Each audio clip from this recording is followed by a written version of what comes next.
भारताचे माजी पंतप्रधान डॉक्टर मनमोहन सिंग यांच्यावर अंत्यविधी पार पडलेले आहेत। संपूर्ण भारतासह पाकिस्तानमध्ये सुद्धा डॉक्टर मनमोहन सिंग यांच्या निधनानंतर शोक व्यक्त करण्यात आला।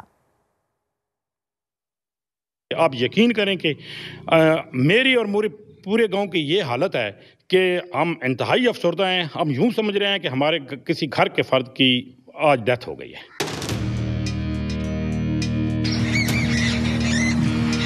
माजी पंतप्रधान मनमोहन सिंग यांच्या निधनानंतर पाकिस्तानात सुद्धा शोक व्यक्त करण्यात आला आहे।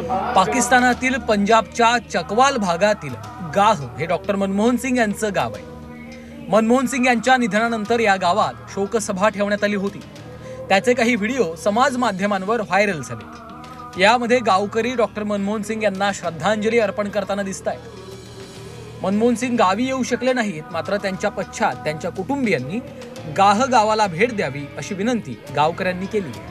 अफसरदा हूं दिली तौर पे कि मनमोहन सिंह साहब को के दौरे हुकूमत में हमारी तरफ से, हमारे यानी गांव की तरफ से कई बार उनको दावत दी गई, लेकिन वो किसी मजबूरी की बिना पे या नहीं आ सके।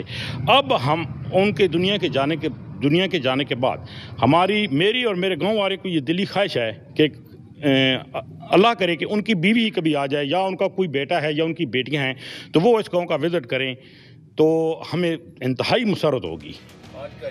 2004 मध्ये मनमोहन सिंग भारताचे पंतप्रधान झाल्यानंतर त्यांच्या गाह या गावचं नशीबच बदलून गेल्याचं ग्रामस्थांनी सांगितलंय। मनमोहन सिंग यांनी गाह गावात मुलामुलींसाठी शाळा, दवाखाना यासह रस्त्यांचं सुद्धा बांधकाम केलं। गावामध्ये सोलर सिस्टम आणि स्ट्रीट लाईटही मनमोहन सिंग यांच्या सांगण्यावरूनच भारतीय इंजिनियर्सनी लावले होते। विशेष म्हणजे गावातील शाळेमधल्या हजेरी पटावर डॉक्टर मनमोहन सिंग यांच्या 187 या क्रमांकाची नोंद असल्याचं आजही पाहायला मिळतं। डॉक्टर मनमोहन सिंग नेहमीच आपल्या गावाच्या विकासासाठी काम करत राहिले, मात्र काही कारणास्तव आपल्या गावाला ते शेवटपर्यंत भेट देऊ शकले नाहीत। ब्युरो रिपोर्ट, झी 24 तास।